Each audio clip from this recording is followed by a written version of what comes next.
A netizen recently asked me what I think about Armenia canceling the purchase of the T-S fighter jet.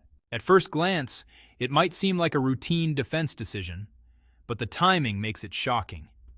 This happened just days after a dramatic crash at the Dubai Air Show, an incident that caught the attention of military enthusiasts around the world. Almost immediately, Armenia ended its negotiations to buy these aircraft. Now here's the twist. Reports suggest that Armenia might instead turn to the Indian-made Su-30 M.K.I, an upgraded fighter that's supposed to be more capable. On paper, it might look tempting, but in reality, it's a move that could be extremely risky. For a small nation like Armenia, whose security situation is already tense, tying its military future to a system with a questionable track record is like stepping onto thin ice during a blizzard. One wrong move, and the consequences could be catastrophic. This is not just about planes. It's about national survival, military strategy, and the very real stakes of trusting the wrong systems in a volatile region. By the end of this video, you'll understand why this decision could define Armenia's next decade, for better or worse. To understand why relying on Indian aircraft could be dangerous for Armenia, we need to look at Hindustan Aeronautics Limited, or HAL, the company behind the Su-30 M.K.I and many of India's military aircraft. HAL has a long history, but it's not a record that inspires confidence. Over the years, their planes have been linked to a surprisingly high number of crashes and maintenance problems. So much so that some pilots and analysts have given them the nickname Widowmaker. Think of it this way. Imagine buying a car that's meant to take you on a long road trip, but every time it goes for routine maintenance, the risk of breaking down doubles. That's essentially what happens with HAL aircraft. A plane might fly perfectly off the assembly line, but once it goes through standard upkeep or upgrades, the accident rate shoots up. For Armenia, the stakes are even higher. If it goes ahead with the Su-30 M.K.I purchase, it would be the first country in the world to fully tie its arsenal to Indian aircraft. That's experimental in the truest sense, a gamble with real lives on the line. Military survival doesn't just depend on bravery or strategy. It depends on reliable equipment. And right now, the evidence suggests Indian-made fighters may not meet that standard. To really grasp the danger for Armenia, we need to look at the regional history. India itself has faced setbacks in combat, most notably against Pakistan. Many of its weapons and aircraft have struggled under real battlefield conditions. Now think about Armenia. In its last war with Azerbaijan, Pakistani-backed weapons played a key role in tipping the balance. Azerbaijan's success wasn't just luck. It was a direct result of reliable military technology combined with skilled operators. This raises a crucial question. If Indian weapons underperform in conflicts closer to home, could they really protect Armenia against a country like Azerbaijan? The answer, unfortunately, looks grim. Relying on systems with inconsistent performance could repeat the mistakes of the past and leave Armenia exposed to another humiliating defeat. That's why some analysts argue that diplomacy might be smarter than military escalation. Instead of betting heavily on a new, untested arsenal, Armenia could focus on negotiation and regional stability, minimizing risk while protecting its people. This isn't just theory. It's a survival strategy grounded in the lessons of past conflicts. For small countries like Armenia, survival isn't about showing off military power. It's about making choices that keep your people safe. Instead of pouring money into weapons that may fail, Armenia could focus on restoring relations with Azerbaijan. A diplomatic approach doesn't mean giving up. It means protecting the country without risking another devastating war. Think of it like a game of chess. A small player can't match the big pieces in a direct fight, so the smartest move is to protect the king and control the board strategically. Similarly, Armenia can safeguard its territory and its citizens by prioritizing welfare, infrastructure, and social stability over military pride. Aggressive posturing may feel like strength, but in reality, it invites powerful nations to intervene. Armenia doesn't have the resources to handle such pressure. By choosing peace and careful diplomacy, the country could avoid unnecessary losses, build resilience, and maintain some influence in the region. In other words, survival matters more than glory, and sometimes humility is the best weapon.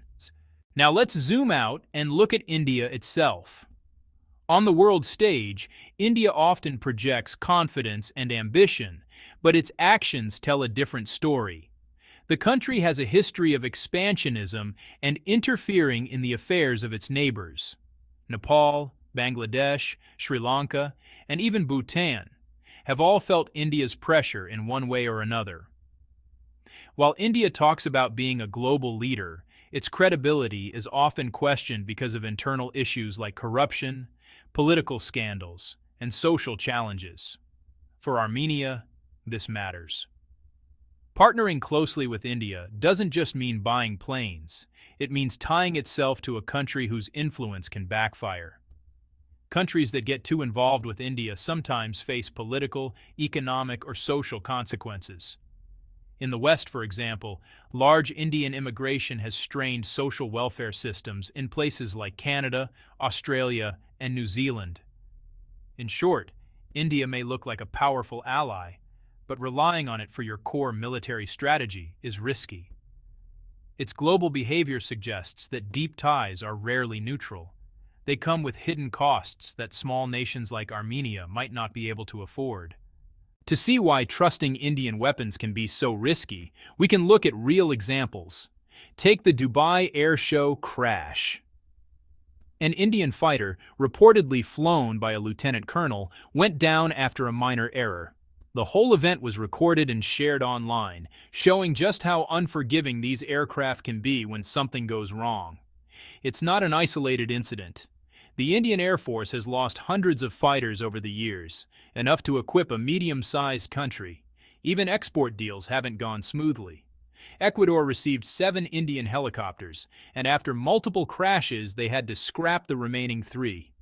And then there's the BrahMos missile, hyped as an all-purpose weapon for land, air, and sea. In conflicts with Pakistan, it failed to make a meaningful impact. Contrast this with Pakistan's systems, often paired with Chinese technology, which have performed reliably in real combat. Skilled soldiers and pilots are essential, yes, but they need dependable tools. No amount of courage can compensate for equipment that can fail at a critical moment. For Armenia, this paints a clear picture. Relying on Indian aircraft could leave them vulnerable in ways they might not be able to recover from. The numbers, history, and real-world performance all suggest that this is a gamble with very high stakes. Let's put this in a way that's easy to picture. Imagine someone who can barely walk but insists on running a marathon. They might look confident at first, but the risk of tripping, falling, or getting seriously hurt is enormous. That's exactly what India's military ambitions are like, and by extension, what Armenia risks by depending on Indian weapons. Armenia would be placing its trust in someone inexperienced and overconfident, hoping that advanced fighter jets will suddenly work miracles in combat. The reality is harsher. If these weapons fail, Armenia could face humiliation, territorial losses, and be forced back to the negotiating table under pressure, smiling for the cameras while paying the price of a bad gamble. This metaphor makes the danger tangible. It's not just about pride or strategy. It's about survival. Small nations must pick their battles carefully. Running before you can walk is a recipe for disaster. And in Armenia's case, it could mean repeating history in the worst possible way. So let's recap what we've learned.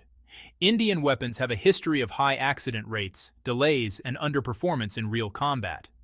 History shows that relying on untested or unreliable systems can lead to disaster, just as Armenia experienced in past conflicts with Azerbaijan. And beyond military hardware, deep ties with India carry broader risks, from political complications to economic and social consequences. For Armenia, the choice is clear. Carefully consider survival over pride. Investing heavily in uncertain weapons could result in humiliation, lost territory, and forced compromises. Instead, diplomacy, strategic restraint, and focusing on the welfare of the people are far safer paths. Small nations don't have the luxury of making mistakes that big powers can survive. They have to be smart, cautious, and deliberate. The takeaway for viewers is simple but critical. In today's world, where power often follows the law of the jungle rather than international fairness, survival depends on choosing the right strategies, not chasing glory. Armenia, and any small country in a volatile region, must think carefully before gambling its future on unreliable systems. The cost of misjudgment is too high.